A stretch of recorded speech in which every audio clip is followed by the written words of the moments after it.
Hello, Gloria. You're muted. Can you hear me? Yeah, I was muted. Hello. Hello, Pete. Hey, Pete.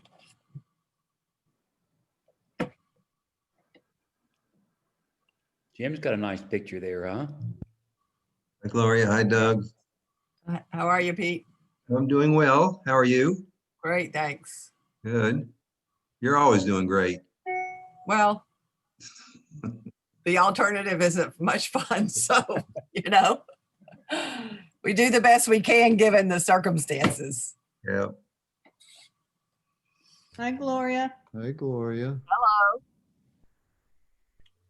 Paul Lebovitz, a landscape architect who's been working with the Fleischers. Hey, Paul. Hi, Paul. Oh, my ceiling is not as dramatic as yours, Jack and Danielle. You're Oh, the ceiling.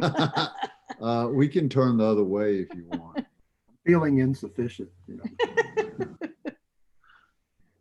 Well, don't feel that way. I have books behind me though. Yeah, well, we can turn See, it you to look the smarter than Here, does us. that look? See the books? I don't want to just look at you, Jack. Come on. I was just wanting to look at you, so that works. Hey, committee, how are y'all doing? Great, thank you. Hey, Jim Hunt. Hey, how you doing? Joe, how are you? Doing well, thank you. How are you? I'm good. Who's up the bow tie on? I think I know him. I apologize for being overdressed. Hey, Jim. This is my daily attire at work, so here I am. Y'all haven't met Doug Hale, who's our new member of the Board of Zoning Appeals. Oh, no. Oh, I I didn't haven't. know. I'm Doug, Gloria. Hello, everyone. I've watched you all on some, let me mute my clock. so Wow, Doug, how did you do that? when was Doug approved, Jim? He was approved. He first of all has been approved as an alternate, and then but you have to go through the alternate process before you can become a regular. So we'll vote for him to become a regular. I think he's even maybe tomorrow. He's an alternate member now. Okay. So Lyle, is Chris Tardio or Eric going to participate? They're joining right now. Okay.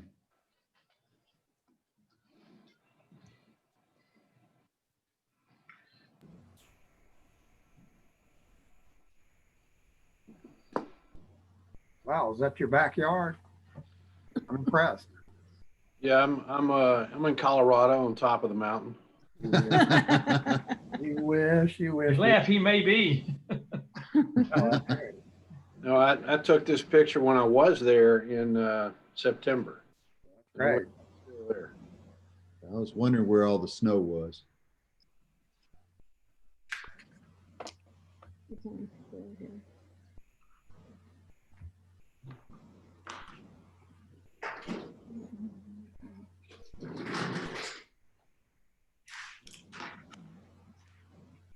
Mr. Chairman, we've got a quorum.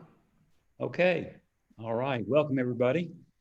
I'm Joe Dugman, and we are here for the January 19th meeting of the Board of Zoning Appeals, another one of our Zoom meetings. And I'm joined by fellow board members, Pete Zabaski, our Vice Chairman, Gloria Sternberg, Chris Tardio, Eric Clifford,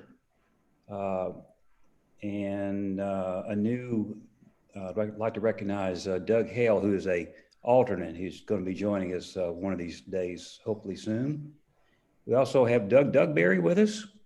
No? Doug Berry's not here. Okay.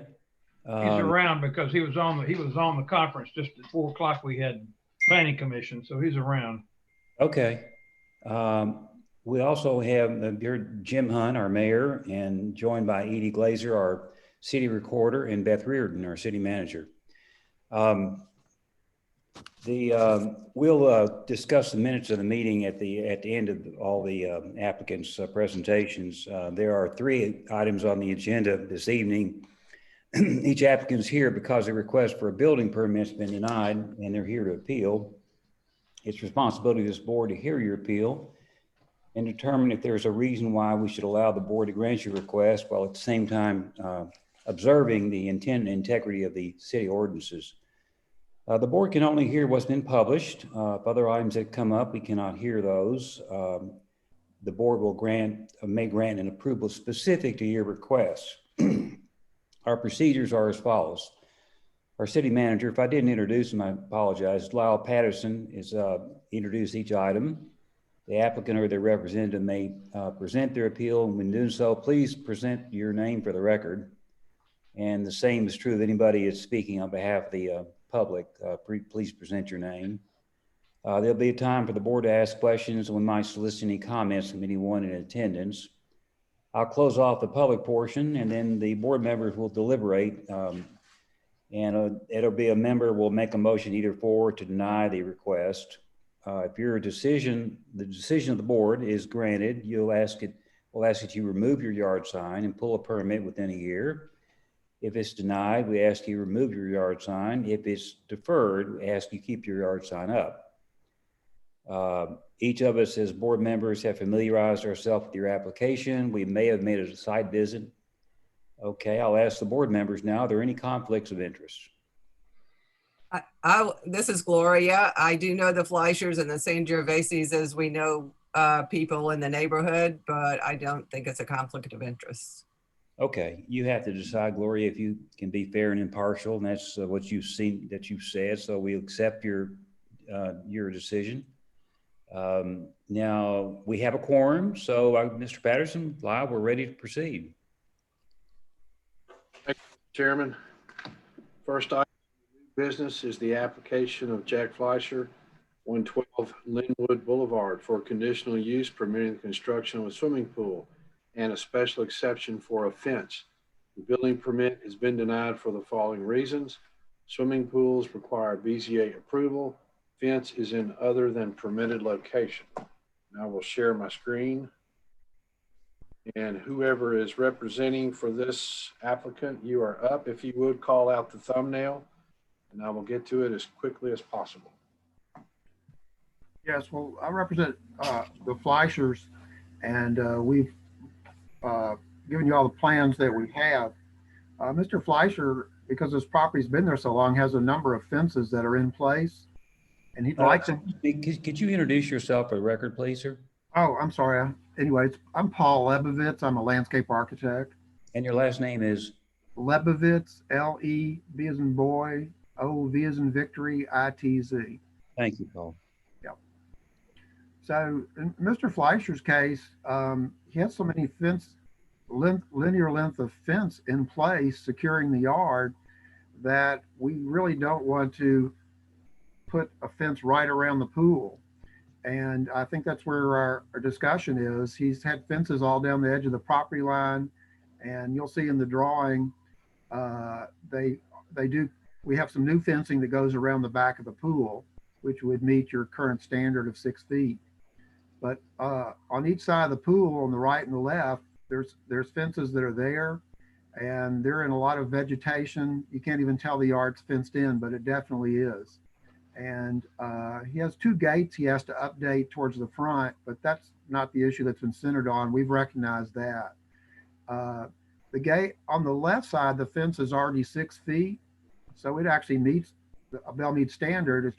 It's not directly around the pool. And the other side, the right side is actually 54 inches. State mandate is 48. But we just like to leave those so the yard looks open instead of all closed in.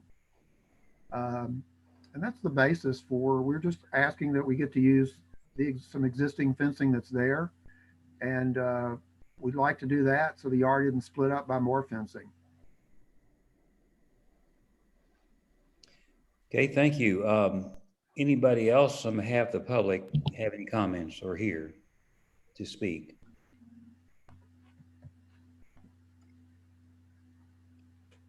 Board members, any questions of this applicant's representative? There's one other, this is Jack Fleischer, the owner. I don't know, it's on there and it wasn't brought up, but the pool equipment pack is near the cottage, which is outside of the setback line, but it makes the most sense to put it there so that we don't put it floating out in space and have to surround it with vegetation. There is boxwoods by the cottage that would be removed and replaced around it. And I believe there's a letter on record from the neighbor that is closest to the cottage that's comfortable with that. So that is the other exception there besides the fence that wasn't brought up in the conversation. Paul, can you show us where the pool equipment is located on the map? Or Lyle, can you show us? If you look at the cottage to the left, it's just below the cottage. Okay. And it can't be seen from the street. It's actually about from the street in front of their house.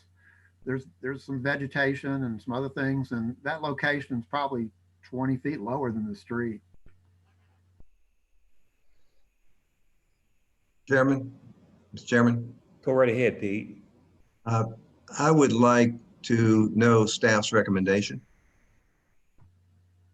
Staff recommends approval on the pool. Staff has reservations on the pool equipment and the fence. Mr. Chairman, could Go you right have, ahead, Gloria. can Lyle outline the fences, all the fences? Paul, correct me on this. This fence I'm outlining now, is this new surrounding, That is new. and it will be what height? Well, your ordinance asks for a 6-foot fence. Okay. So where you got to a double gate, that's existing fence along there that we'd like to leave. And that would be right here. Yeah, when you made that turn, you made a left turn. Yep, And that is 54 inches in height. that's correct. All right, our ordinance states 72. So the fence is 6 feet, but the gates are going to be changed to 6 Well, feet. I'm Is comfortable. that right? I'm comfortable with changing it all the way over to the whole green outlined area, including the gates. I'm comfortable with changing that all out. Now, to who's 6 foot. speaking, please, for the record? Jack Fleischer, the owner. Okay, That Jack. green that you just drew, that whole fence line, I think should be the 6-foot height. So that is, we're talking about leaving the rest and updating the gates for any other entrances to the area, but that would be where the new larger or taller fence line would go. What that leaves is one fence on the right side. Paul, please introduce yourself when you speak Yeah, next time. I'm sorry. Well, this is Paul Lebovitz. So the only fence actually at this point that's less than 6 feet is that one that Lyle's outlining right now. It's 54 inches, and it's in a lot of vegetation. You can't even see it. I sent this is Jack Fleischer. I sent some pictures in to Lyle of that. I mean, the fence is so buried that you can't even, that's on the right side of the property from the street, and the fence line runs behind the boxwoods down that whole side. So I mean, you can't even see the fence, but it is there. And that's the left side of the property. A huge U is right there, and that's where the fence runs down. You see the cottage to the right center of the photograph. And that fence is 6 feet tall.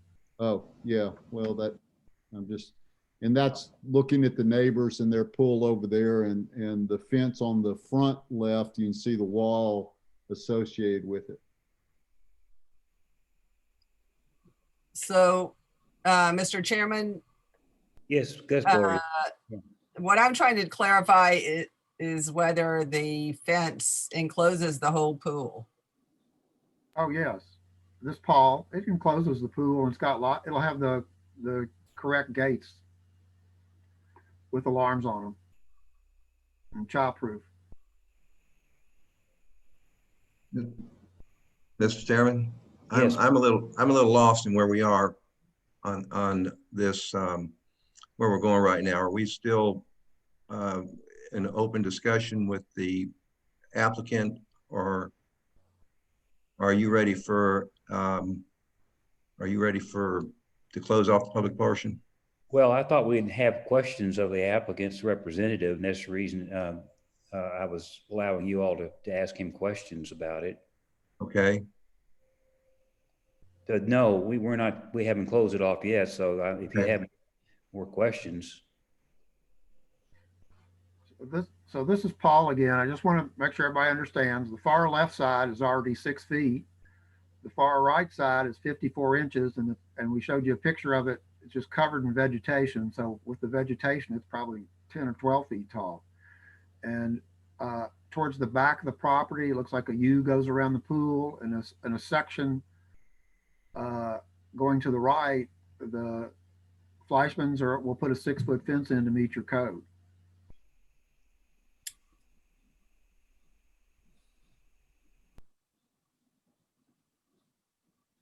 Mr. Chairman, may I say something or ask a question? Yeah, please. I just would like make sure the applicant understands that, and the owner understands that the code for a 6 feet fence cannot be changed by this board. It's not only a Belle Meade code, it's also a Metro code. No. So there's not a choice in that matter. There's got to be a 6-foot fence enclosing the pool. What we can vote on or rule on is the location of the fence, but not the height of the fence. That's predetermined.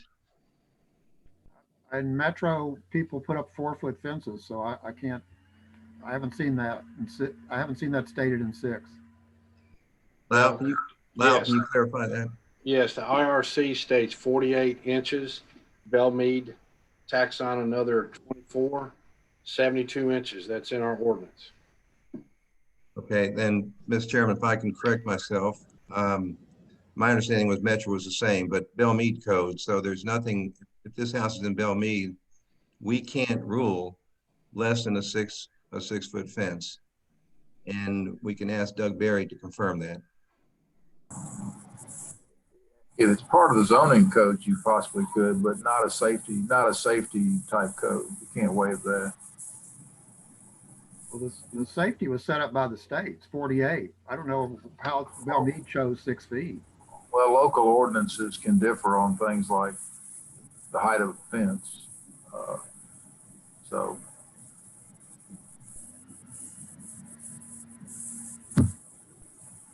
Well, let me ask Paul, we can come back to the fence question. I definitely want to, but why do you have to have the pool equipment outside the building envelope? Well, we have several things going on. One is if we put it up close to the house, we have a hydraulic issue because it goes up like 14 steps or 10 or 12 feet. And we want it close to the pool so we can have that's the same reason it's hydraulics. And instead of it having just sitting out in the open, we have it blend in by this cottage with the boxwoods all around it. Mr. Chairman? Yes, Pete. The pool equipment location is not on the agenda. So unless, if they want to set the pool equipment outside the building envelope, they need to bring that before the board. It's not before the board right now. This is Jack Fleischer. I did discuss this prior to with Lyle that this was an area that was an exception. Yes, that discussion took place today, and the agenda goes out 15 days prior to this meeting. Paul, I think, didn't you not submit that as well? Yeah, it's been on our plans all this time. So yes, and I had the discussion with you as well about the pool equipment and the fence. Well, we had the discussion. I don't know why it's not on the agenda. And we brought it up, so we'd like to have a discussion now. Well, we can only consider matters that are on the agenda. I announced that at the very beginning. Okay.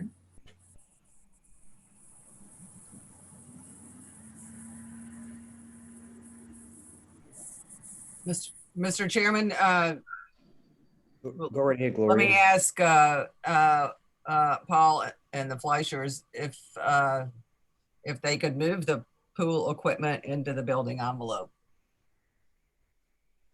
Well, we don't care to, but at this point, if you can't discuss it, then we'll have to bring it up in another meeting, and we'll, just to get approval, we'll put it in the site plan for right now. So you can discuss it now, or we can bring it up in another meeting. It's my understanding, if it's in the building envelope, then it would not become an issue. Right. Is that right, Doug? Yes, I mean, if it's outside of the building envelope, it would require a variance. If it does, if it's not, it would not require a variance. So you're right, that would not be an issue if it's within the building envelope. They could come back later and request it. Well, I think it's time to close off the public portion, and let's discuss this among us board members. And the fence is, as I understand it, is not according to Belle Meade code, correct? Board members? Lyle? That is correct. Yeah. Was that part of your reservation, Lyle? Yes. Mr. Chairman, Yes. I'd like to make a motion to divide the question. I'll The second motion, it. I'll second it. What Gloria, is, this Gloria. what is the motion exactly? to divide the question, to separate it, To separate what exactly? the pool from the fence. Okay, the motion's been seconded. And that is to, any more debate on the motion to divide the pool? No debate permitted on the motion to divide. I'm sorry? No debate is permitted on the motion to divide. So Need a second to vote. better vote. Yeah. Get a second and vote. Already, he's got a second from me, Gloria. Okay, there's been a motion to divide the pool from the pool equipment, correct? No, from the fence, from the, I'm Mr. sorry. Chairman, from the fence. From the fence. So the motion's been seconded. Any further discussion? Discussion. No discussion. If not, we'll call for the question. All in favor? Let's take a roll call vote. Gloria? Aye. Aye. Pete, aye. Chris? Aye. And is Eric Clifford on this meeting? No. Yes. Eric? Aye. And I vote aye as well. Okay, so now we have a discussion. Let's have a discussion about approval or disapproval of the pool. Anybody have any comments?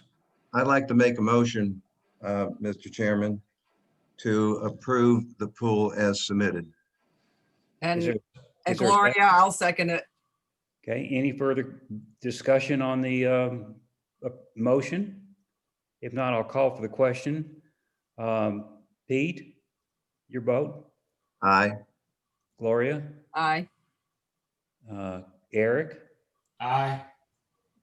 Chris? Aye. And I vote aye as well. Now, we still haven't resolved the issue about the fence, though. Yeah, I will, Mr. Chairman, I make a motion to move on that item, And what would be your motion? to move on the item. To move, to defer it? No, just to discuss it. I mean, to get a second, to vote on move it forward. Let's talk about it.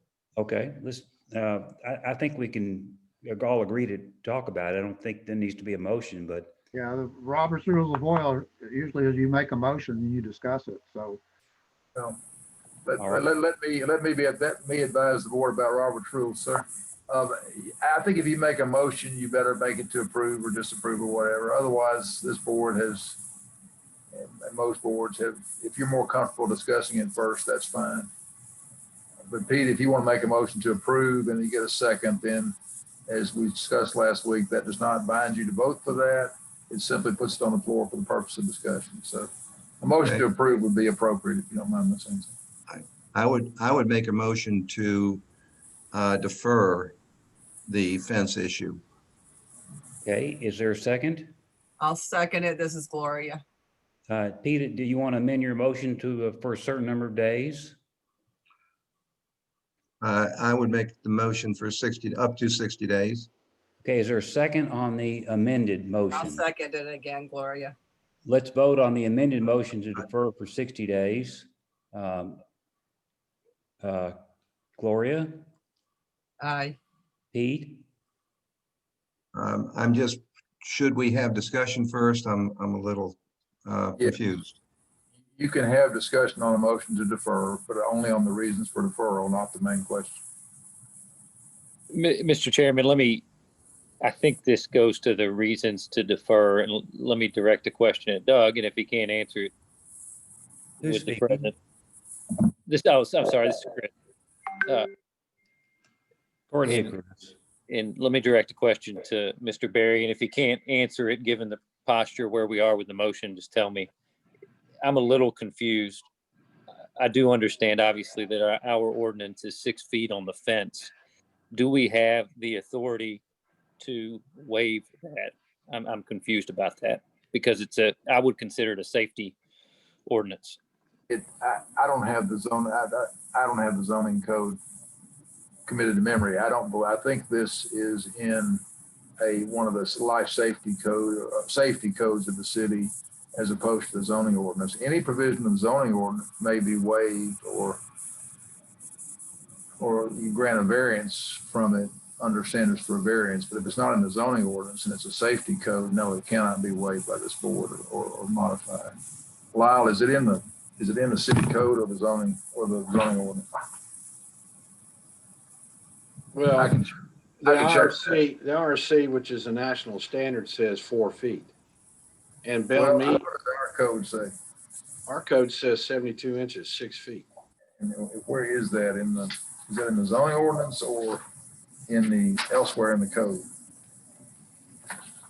No one told me this was going to be raised tonight. 14. I'm looking. 1427. I'm sorry. 1427. Okay, so it is. Well, no, wait. No, that's a 3 foot.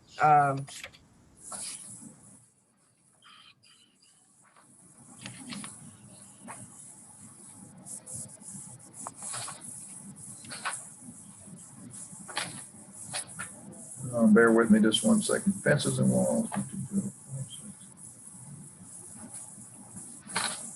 On page 1416 of the zoning code, Page 1416, right. it says every swimming pool shall be completely enclosed either by a structural wall or walls of a dwelling to which it is an accessory, or by a fence or wall not less than 6 feet in height.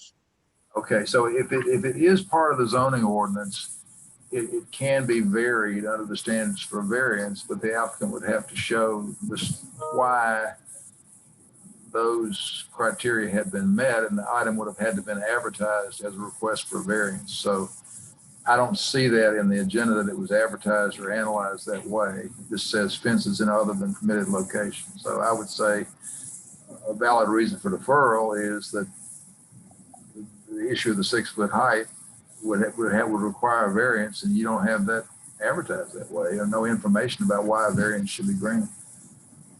And I stand corrected. If it's not in a separate building code, but it's in the zoning ordinance, then any provision of the zoning ordinance may be subject to a variance. Okay. Okay, is there any further discussion on this?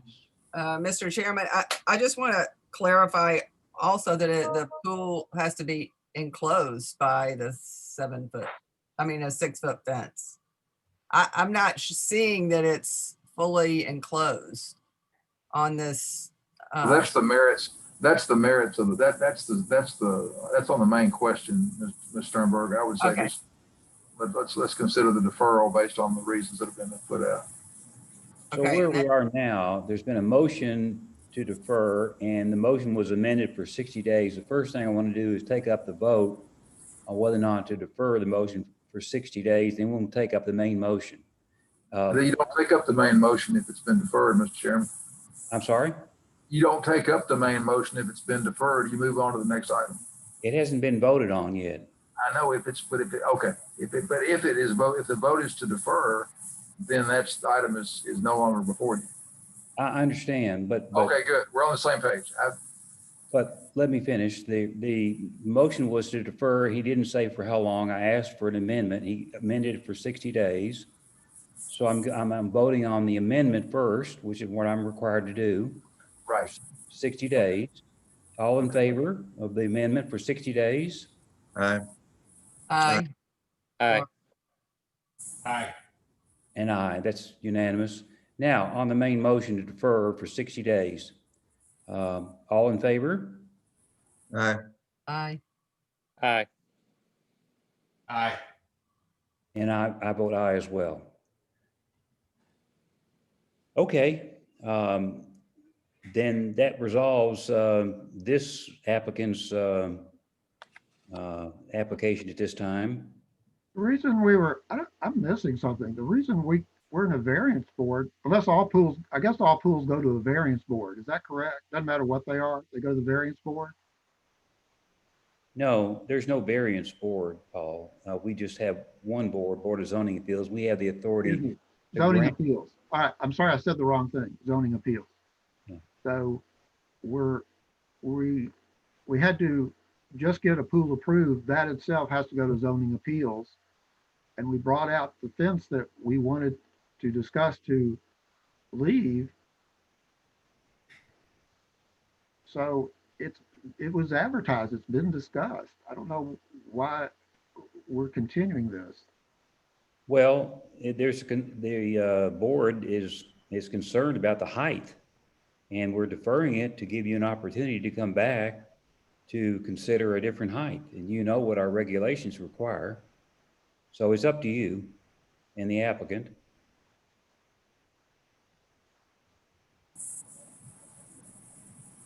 We didn't approve the fence, which was part of your proposal. It's on your plans, and we didn't approve it. Right.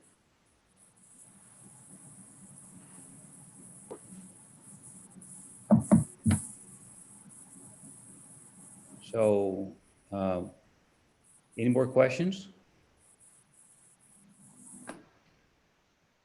So yeah, so if the vegetation is dense on that side, and if we have to pull the fence, we're going to disrupt the vegetation that's been there decades or more. You know, that is a pushback from our neighbors in terms of possible, you know, getting a fence company in there and rearranging it. And so that's why I think Lyle visited the property today to look at, and really the main issue is the sides of the fence on both property lines, because they're so heavily embedded within the vegetation that the removal and replacement of them will damage a tremendous amount of existing. Well, I appreciate your comment, but I really have nothing, we have nothing more to say at this point in time. We have made our decision, and I suggest you go back and rework the submission if you want to come back. Okay, thank you. Thank you. Lyle, you got the next item on the agenda?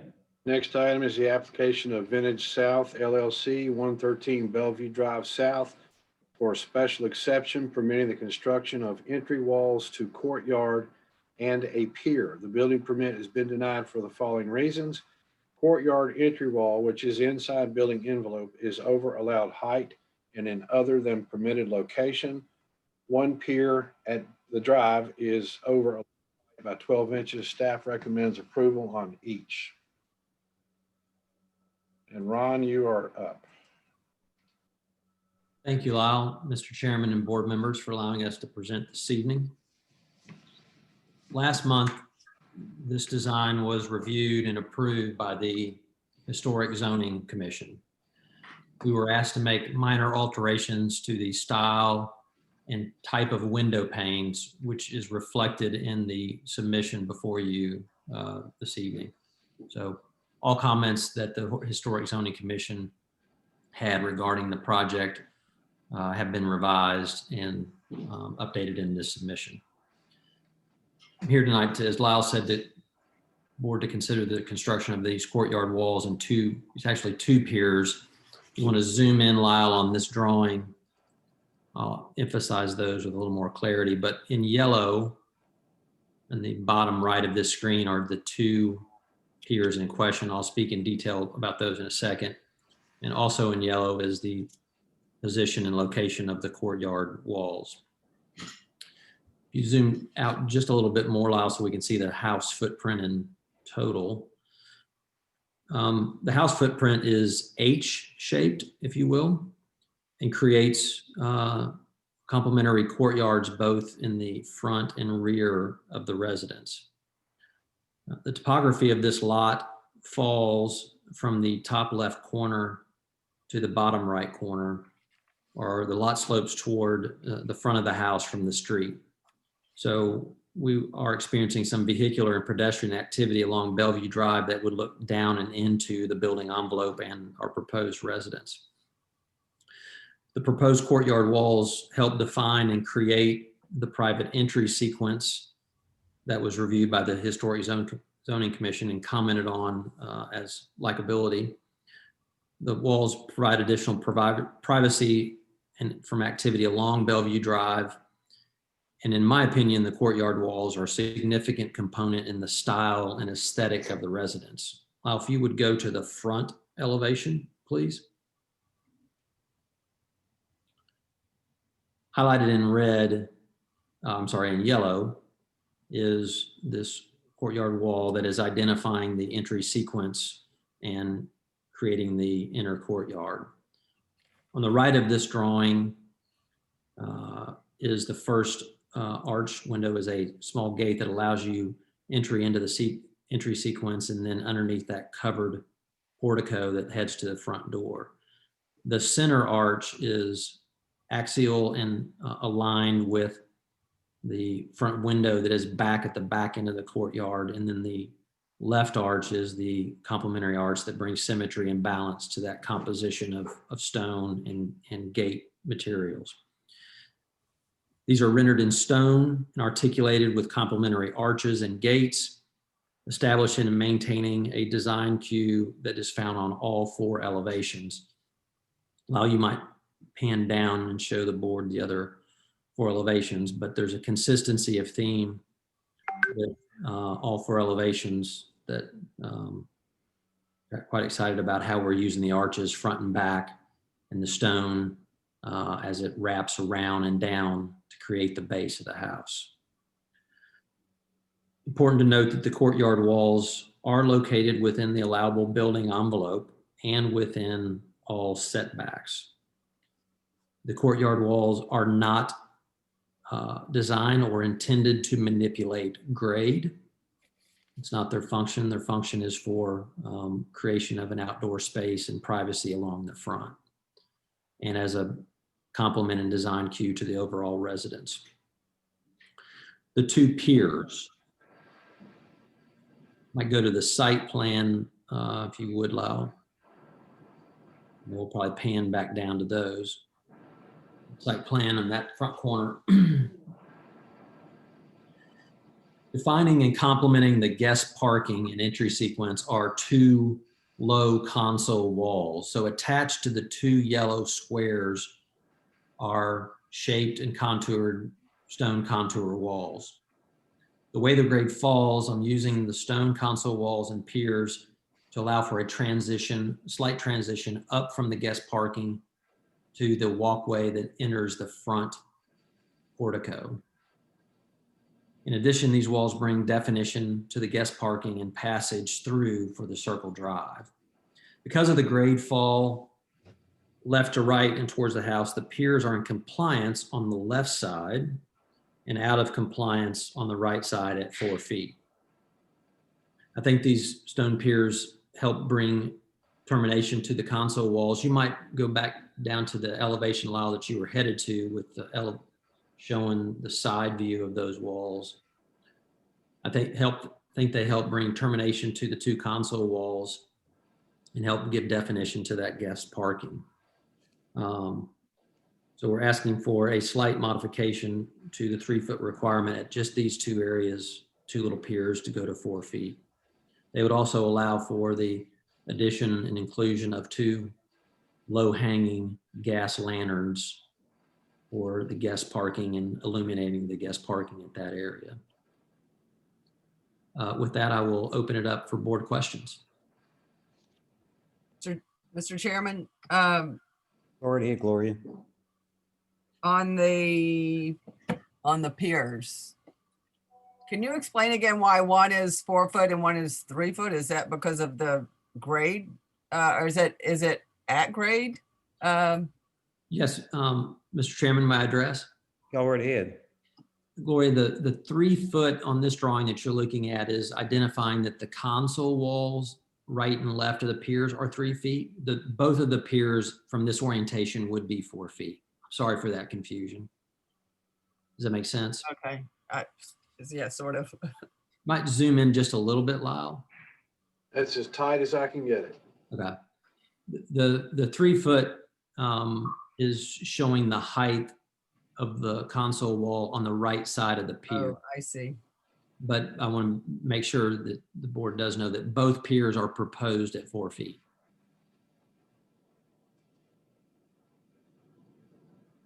It's Board when member, any more questions of this applicant, this representative?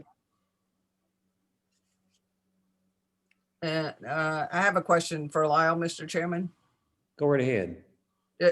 Did you say you approved this? Yes. Okay, can you give us your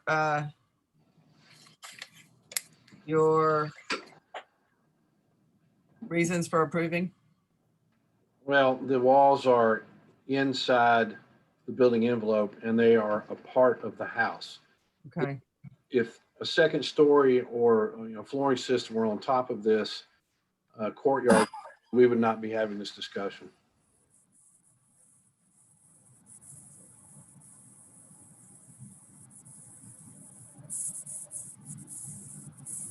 Thank you, Lyle. Any other members of the public here besides the representative for the applicant that'd like to speak? If not, Ron, do you have any further comments? If not, I'm going to close off the public portion. No, I do not, Mr. Chairman. Thank you. Thank you. Okay, members of the board, what do you say? Chairman, I would make a motion to approve as submitted. Is there a second? I'll second. that motion. Either Eric, did you second? Yes. Okay. All in favor? Pete? You want to have discussion? Oh, yeah. Sure, absolutely. I would say that I agree with Lyle that it's inside the building envelope for the architectural feature or the privacy feature, both, I guess it is in front. And the walls are not abusive at 4 feet. So I think Ron did a good job in not only design, but in his explanation. This somebody remind me again, what is the allowed height of the courtyard entry walls and what is the proposed height? We don't actually have height for courtyard walls. We have a wall ordinance talking mainly about walls coming off the corners of the house and running over the property line, and that would be 3 feet by right. Anything above that would have to come to the board for approval. And these are how tall? Looks like, Ron, we got 10 feet and then the maximum height over the arch. You know what that is by chance? That is approximately 12 feet, 12 feet 6.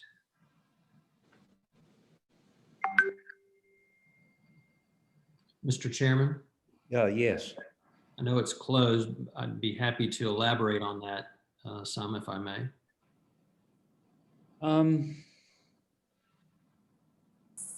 If it would help. Go ahead. Yeah. Okay. I was going to say this, Chris. I don't really need any elaboration, but certainly if you want to have at it. No, I'm fine. Thank you. Mr. Chairman, so if I understand what Lyle is saying, because it's an architectural part of the house and it's within the building envelope, we don't consider it as a fence. Well, as I understand what he said, it's not regulated the same as other walls and other fences. Is that correct, Lyle? It's my interpretation, yes. And if you could clarify also why the 4-foot piers versus the 3-foot piers, would that not be considered the same issue as the 3-foot given 3-foot? Well, as far as the piers go, your fence or wall is allowed to be 3 feet by right, and your columns or piers can be 8 inches taller. Yes. So, and if Mr. Chairman would allow Ron to elaborate on those piers. Yeah, go right ahead, Ron. Well, what Lyle said is correct, is that the ordinance allows for 3-foot walls without review by the board. And it allows for piers to be 8 inches taller. I'm requesting a 4-inch variance on those piers, just for a slight bit more height in the inclusion of the light fixture that I'm showing. So Gloria, it's four Yeah. inches over the Right. allowable amount. Okay. Right. And is that, Mr. Chairman and Ron, and is that necessary? The 4 inches is going to make that big a difference? I think that it will, if you go back to this side elevation, Lyle, it gives the piers enough prominence above each of the curved console walls from a scale factor.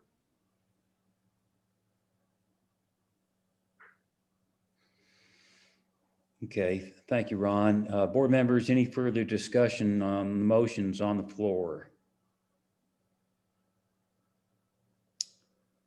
See, we have a motion to approve, and is there a second? I don't remember.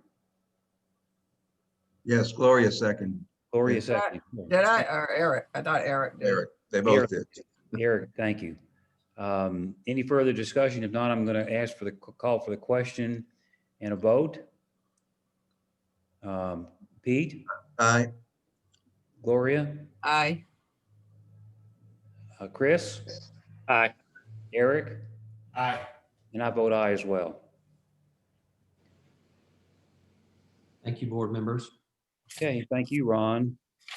Well, we have two items. We have two items left. We have minutes from November and minutes from Mr. Chairman, we have another applicant.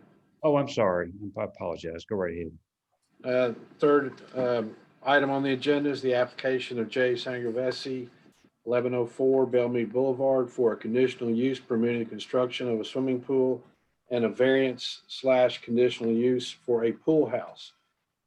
Building permit's been denied for the following reasons. Swimming pools require BZA approval. Pool house is outside rear setback due to irregular shaped lot and trees. And I will share my screen. I believe Ron Ferris is up again. Thank you, Lyle. Thank you, Mr. Chairman and the board. Lyle, if you would go to C1.1, which is our first site plan drawing. Yes, you're on it. Thank you. Sangiovese, as Lyle stated, requesting to add an addition of a pool and a pool house. This property is located in Residence A district and has 70-foot and 100-foot rear setbacks that I've identified with the red dashed lines on this drawing. The pool portion of the improvements is placed inside the 70-foot rear setback. Though for the pool house to be inside the rear setback, we would be impacting 2 mature trees. Lyle, you might zoom in to this sort of bottom right, but there are 2 existing mature trees, and we've got a slight picture of each of those. pecan, and a rather large magnolia tree. Dashed in red is the pool house that is highlighted in yellow if it was to be placed in that location inside the building envelope. The Sangiovese would like to allow those trees to remain and be unimpacted for the pool house placement. Both trees, I think, contribute significantly to the character of their rear garden, shading and buffering between their side yard neighbor. And we would love for them to be preserved. Further, I think the pool house in the location that these trees are is not a complement to the property or to the adjoining neighbor.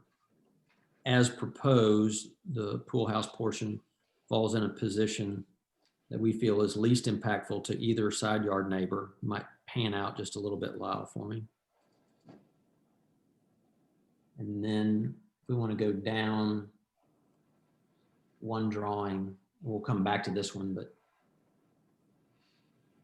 I think this pool house location is least impactful to either side yard neighbor, being 1106 or 1100 Belle Meade Boulevard properties. They're shown on this vicinity map.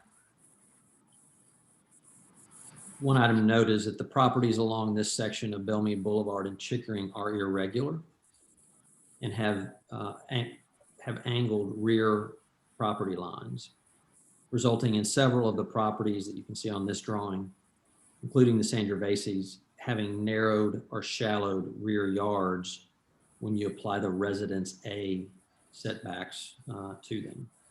It puts several of the components, not only on this property, but others in non-complying category.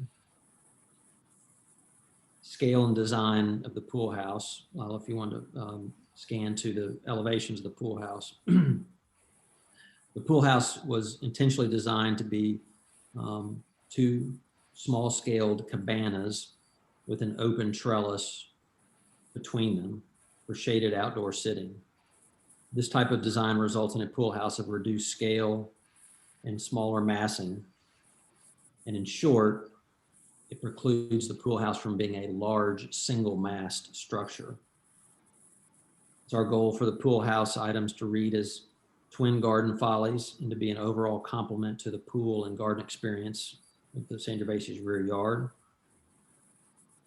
The Sangioveses have discussed, and I'll pan back out to the first, or go back to the very first drawing. The Sangiovese's rear yard neighbor is Pam and Ray Harness. And this has been discussed with them. They would be the most impacted by the pool and pool house.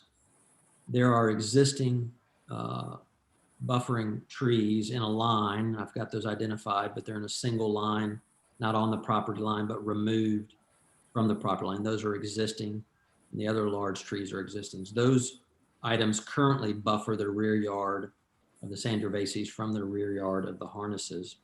I've been out there in most seasons as we've worked on the house for several years now, but you can't see through or into the other yard because of the buffering. The Harnesses have issued a letter that I think Lyle may have on or can put on the screen, but in favor of the proposal. With that, I'm happy to answer any questions.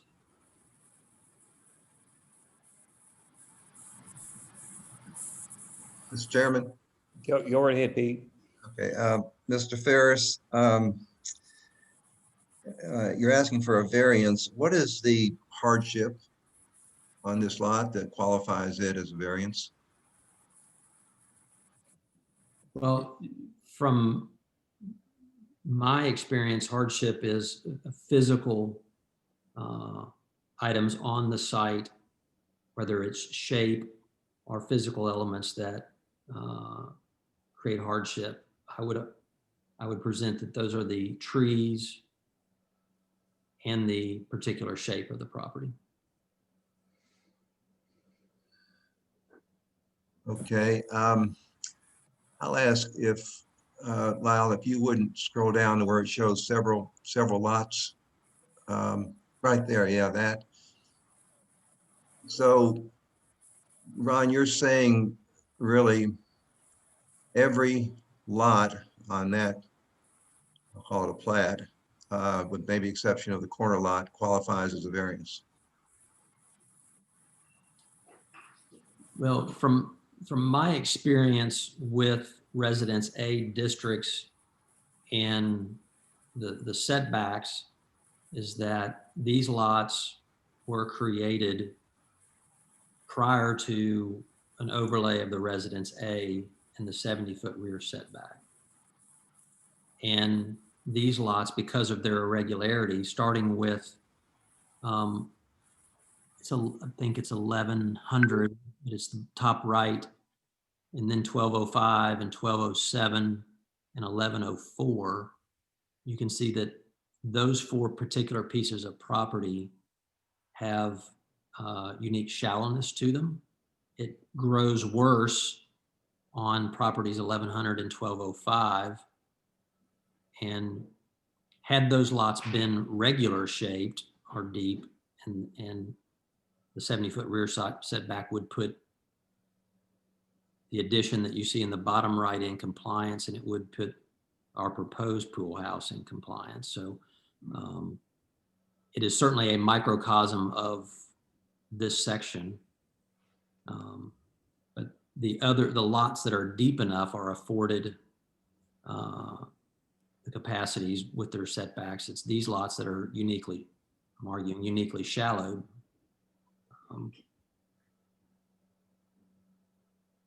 But the bottom right corner of 1205 is an example of how the 70-foot rear setback impacted the addition to this structure. And example, they brought their pool in compliance with the angled nature of the pool, but the addition, and I did not do this addition, but the addition was outside of the 70-foot rear setback. Now, arguably, Pete, it's connected to this house. We are not connected.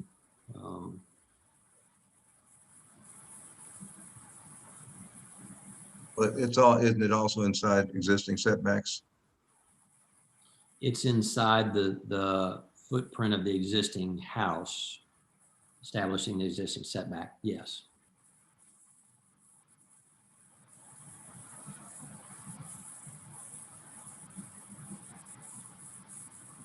Pete, do you have anything else right now, Ron? No, I'm looking at it. Okay. Well, Mr. Chairman, I'd be happy to elaborate a little bit more. You're welcome to say anything you need to say. I've worked on this house for 10 or 12 years and know the backyard quite well. You go back, Lyle, to the first drawing with the site plan. Between myself and the Sangiovese, we did not come at this approach quickly or without reservations. We've staked out the location that shows the pool house in compliance where those two existing trees are, and found that it was not nearly a complement to the existing structure and the existing vegetation in that location, as it closed off sight lines through their side, to their side yard and for their neighbor's side yard. If you walk back into this property, the long line of trees that buffer it from the rear yard or from the harness's rear yard, in fact, to me, are one of the major contributing components, is that the view quarters from neighboring properties are interrupted if the pool house is placed in compliance. The trees are impacted, and recognize that we can replace the trees, and probably would need to based on the tree ordinance, so they are inside the building envelope. But the nature of this rear yard my submission is that its placement is a complement to the overall garden experience versus the one that brings it into compliance. Ron, this is Joe. What did you say about the potential impact of the side neighbor's yard if the pool house were placed within the building envelope? I didn't catch what you said. Well, currently, the neighbor to the bottom of this screen can see from their property. It's screened with some additional vegetation and fencing, but currently you're looking in and through landscaping. If the pool house is constructed there, and arguably we struggle with it being there for a lot of reasons, but if it is there, it begins to be a permanent physical mass that you won't be able to see through, even if it's filtered. The backyard is, there's additional vegetation even below those existing trees that I think really complement that whole experience from the neighbor. Do you have any pictures of those two trees in that area of the yard? Yeah, there are, starting with this one, the tree is without leaves. You can see it. And then to the left of it is the magnolia. This is a better view. That's the existing long line of buffering between the rear yard neighbors. And that was taken in season within a week or so. But there are the two trees that the pool house would interrupt.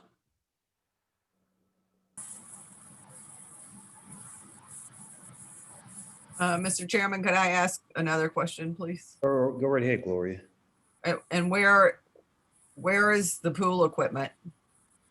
Is one, and two is the height of the fence that's existing, the wall that's existing is what? It is 6 feet.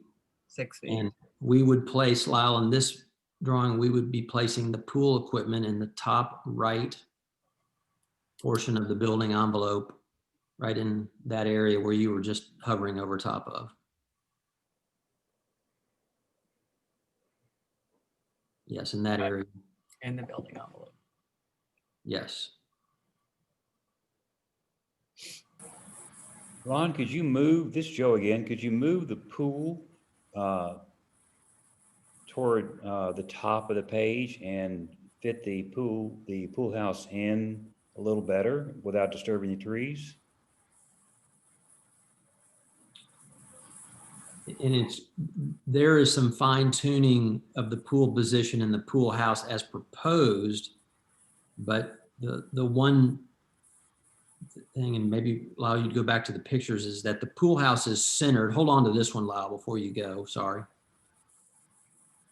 You zoom in on this. The pool house is centered on a very prominent center exit into that out from the house onto that existing terrace. So the pool and the pool house all center on a composition about that existing terrace where there's two bays, Lyle, if you can zoom or just take your pointer. There's two bays in that existing terrace. There, and in the middle of those two bays is the center line of the pool and the pool house. So that orientation, correct, Lyle, that orientation to me is the architectural moment that I would hate to disrupt by sliding things forward or to our top of this page, Mr. Chairman. Okay. I understand the architectural aspects of it, and I appreciate what you've done. I guess my question is, if the pool is 42 feet long, if you shorten the pool, could you not fit a pool house within without disturbing the trees? I'm just asking hypothetically. Well, looking at And I understand, looking at the two trees with their drip line. In fact, the drip line of the pecan is probably larger than I'm showing. But the pool house would have to be slid well out from underneath the drip line of those trees for those to remain. Then again, back to architecture, the pool house would be slid in front of and in conflict with the existing court, or what I call the existing terrace. That's a courtyard there.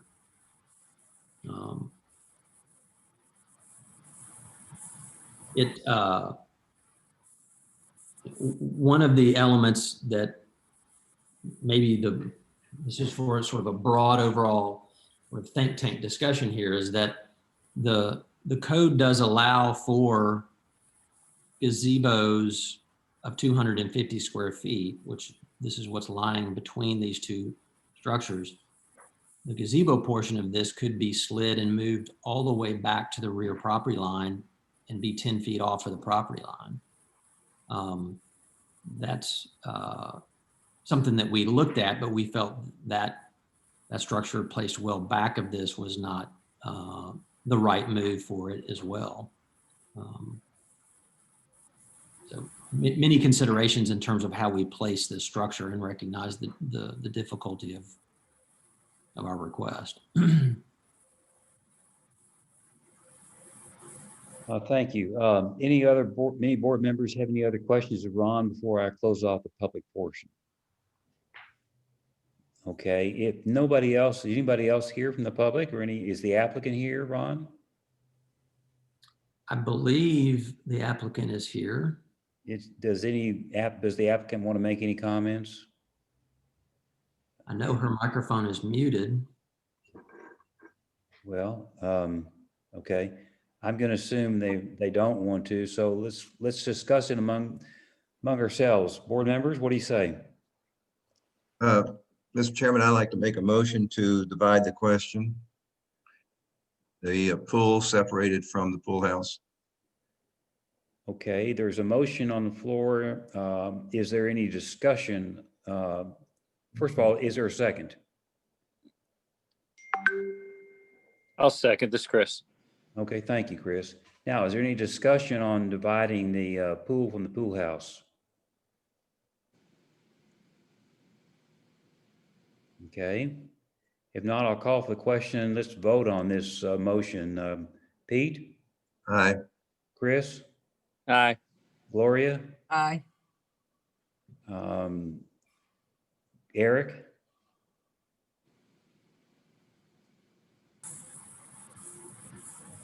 Is Eric still with us? Yeah, I said aye. I'm sorry, I didn't hear you.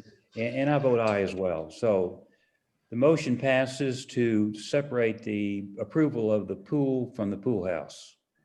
So we're back to go right ahead, Pete.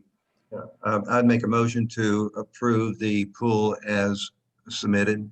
And I'll second it. This is Gloria. Is there any discussion on that motion? If not, I'm going to call for the question. Pete, your vote? Aye. Gloria? Aye. Chris? Aye. Eric? Aye. And I vote aye as well. So now the question is, what do we do with the proposal with respect to the pool house? Anybody want to? I have a procedural question for Doug Berry.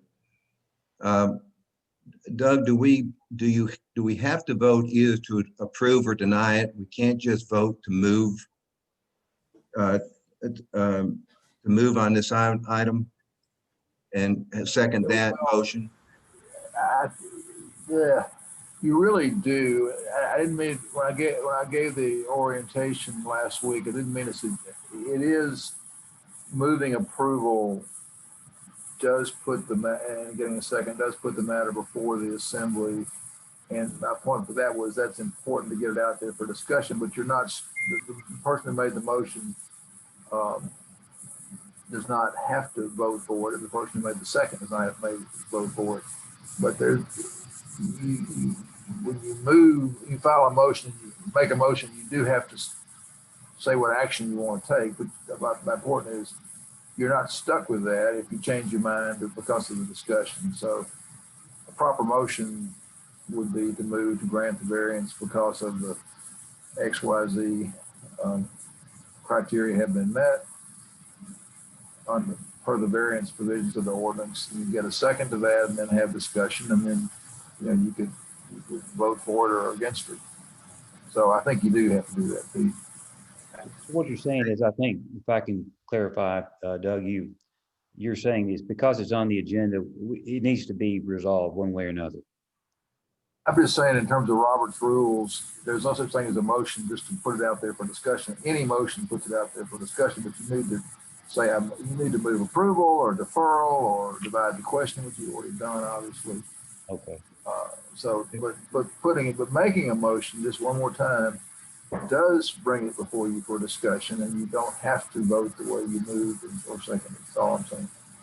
Okay. Mr. Chairman? Or Mr. Chairman, I've got one more question for Doug Barry. Just want to clarify that we don't have authority to approve that pool house where it's located unless we unless we vote that the lot is a variance. If we don't, lots are not variances. Construction is granted a variance. So you have to hold that the lot is exceptional or unusual in some way, shape, size, depth, topographic features. And I will say, as people have become more protective of trees and us having a tree ordinance, that the presence of mature trees is considered something that might cause hardship, make the lot able to be granted a variance because of hardship. The hardship is the inability to build your project. So I think I won't say something I doubt to say that the applicant has made a pretty detailed case for the grant of a variance, an unusual situation of the lot, and I think the trees. I don't try to repeat what he said, and I think you just have to decide whether you think that's one, are those unusual or exceptional situations, and two, does it create a hardship, and three, the other criteria for variance are, can it be granted without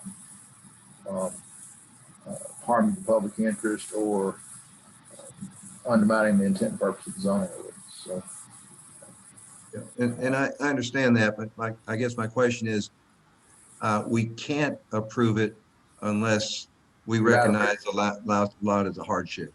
I think you cannot improve this if it's outside of the setback. You cannot approve this without a variance. That's correct. And Mr. Chairman, I'll make a motion. Gloria had something to say. I wanted to No, recognize. I was going to make a motion. No, that's Pete's already got one. Pete's got the floor. I would say how I would put it. Mr. Chairman, I'll let you run the meeting. I'm sorry, I'm not trying to run the meeting. Yeah, I'll make a motion to approve as submitted. I'll second it.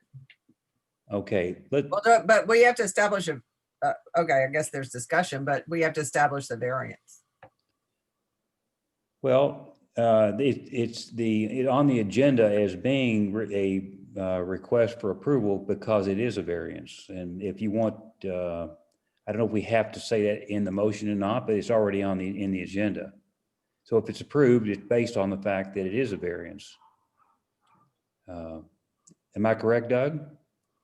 Our ordinance says that we're to find that the criteria are present for a variance. I will say when Mr. Zabasky says as submitted, I take that to mean that the grounds cited in the application establish the right to a variance. And I don't want to make this all too cumbersome, and so I think that's probably a proper motion in a second as it stands. My understanding of the motion is, Mr. Zabasky's motion is that move this variance be granted as the project was submitted, incorporates that finding into that. Is that your intention, Pete? That's correct. Well, he didn't use the word variance. He just moved to approve. So the only way it's going to be approved is with the with the grant of the variance. That's the only reason it's here is it needs a variance. I understand. I'm just repeating what his motion was. I think we're saying the same thing. Okay. Now, we have a second on the motion. Let's have some discussion on this. You know, Lyle, can you go back to the comparison of this lot versus the other lot? We've just looked at that slide several times. You know, the variance request, statute rather, compares this lot to the others in the area, and I think I interpret that to mean the intent is this particular lot in question is irregular based upon a comparison of the others, not that all the others are irregular. That's my interpretation. I don't see any irregularity in this lot compared to the other ones. But on the other hand, if this is considered an irregular lot in and of itself, I understand the argument. Doug, what's your interpretation of the variance requirement statute? Well, is the lot an unusual shape? Almost on its face, it is. It's a funny shape. Does that funny shape cause the hardship? I don't know. I'll let Mr. Ferris made his case about that. Another thing he comes about into is the presence of mature trees makes building within the envelope problematic or another hardship.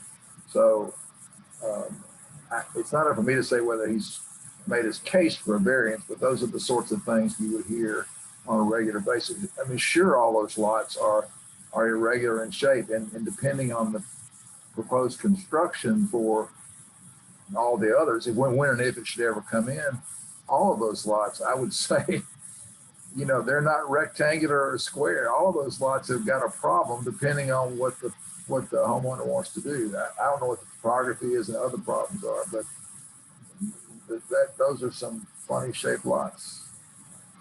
Well, So I guess I think he's personally. Well, it's not my job to decide. I think I understand that. I'm not asking you to decide anything, but a lawyer and he asked the question. And Chris, I'm curious to know about your interpretation of variance statute. You interpret to mean that this lot in question, in and of itself, has to be irregular compared to the others, or that all the others should be taken into consideration together. Chris, what do you think?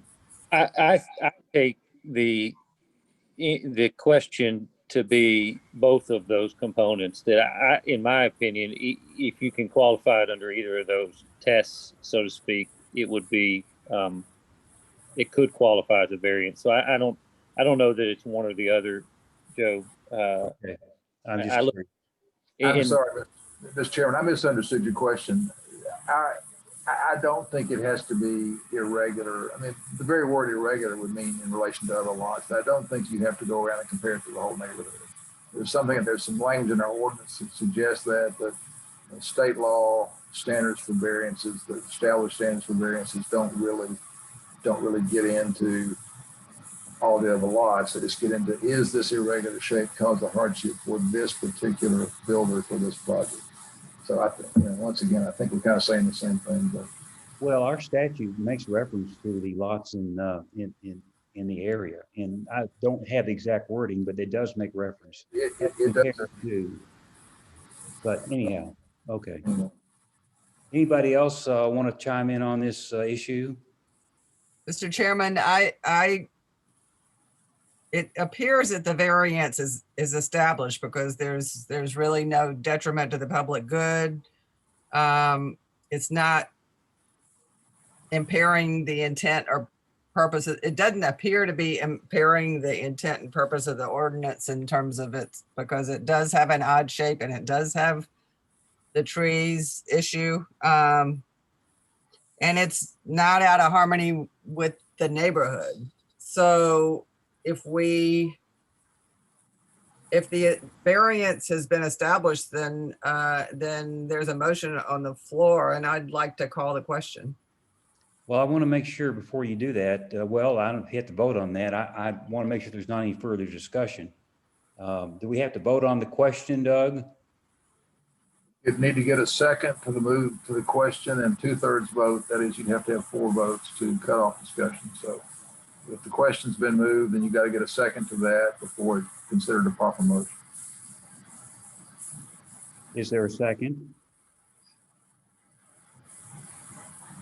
Okay, the motion for the question fails. I want to know if there's any further discussion, and then we'll call a vote on the main motion. Any further Mr. discussion? This is Chris. Let me just ask Gloria and Pete, the move, I guess the in reverse order, the movement and the second to the motion. Are you all considering both the shape of the lot and the trees to constitute the variance both? Yeah, this is Gloria. I would answer that as a yes. Yeah, and Chris, I would as well. We're looking for a compelling argument, and I think Mr. Ferris presented us one. It's if they're going to have a pool house, it doesn't make sense to put it anywhere else on a lot. I like the design of the pool house, where it's open and in the center. I do think trees are important on these lots. We need to look at each lot on its own merit, and I think that it's a good design. I think it adds to the property, and I think it's a narrow approval of a variance, but it is I think it can qualify, in my opinion, can qualify as a variance. This is Chris. As we discuss openly, I tend to agree. I think we rightly require. Lost you. I'm sorry, Chris, did you finish?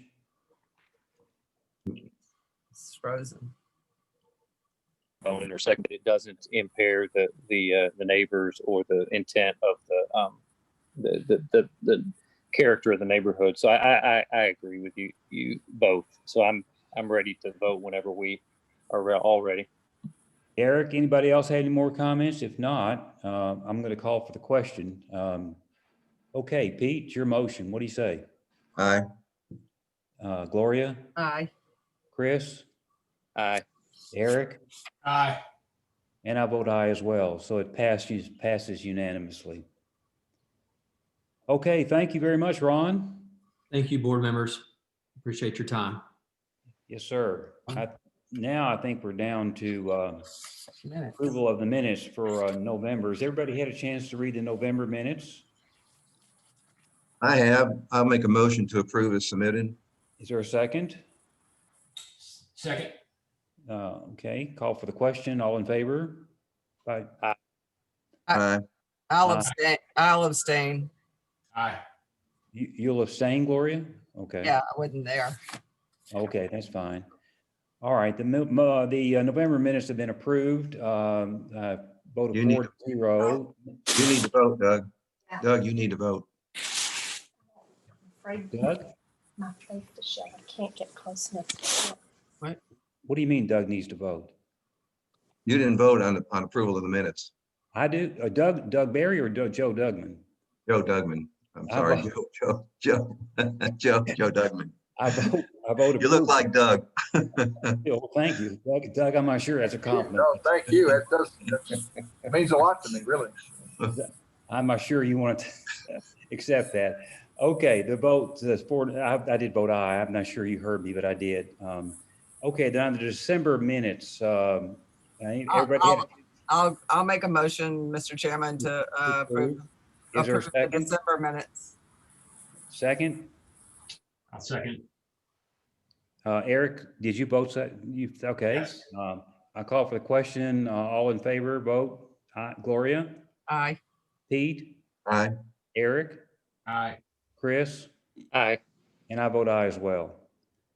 Okay, the minutes have been approved. I don't really think we need a motion to adjourn. I was reading Robert's rules, and I don't think that's necessary.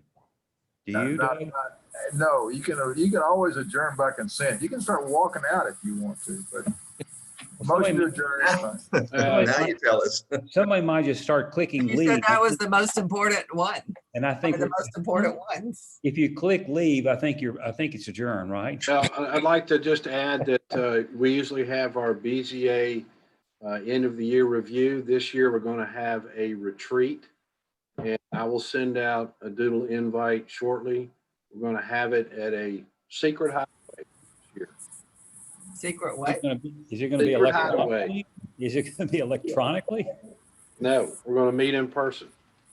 Going to be in Colorado? How'd you know, Pete? But I'll send out a doodle invite. I just want to know, did you want to do it towards the first part of February or at the end of February? Just need a general idea of, I've got to ask. Is everybody gonna have their shot by then? End of February. End of February. Okay. End of February. Joe? Same. Yeah, actually, I'm out of town until February 25th. So, Okay. yeah. Eric? That's fine with me, in February. Okay. All right. I'll send out a doodle invite with more detail within the coming week. And we look forward to having you, Doug Hale, as a member eventually. Thank you. Pleased and honored to participate. It's been very interesting. Should have been, the December meeting would have been interesting as Well, well. I did watch that on YouTube. Okay. All right. Bye, Jim Hunt. Well, you should have seen Doug Hale when he was going like this. Hold on. I don't know, what's the pay rate for this? Okay. Doug, you know, we discussed that now. I know. All right. Thank y'all very much. Okay. Thank y'all. Thank you. I'll be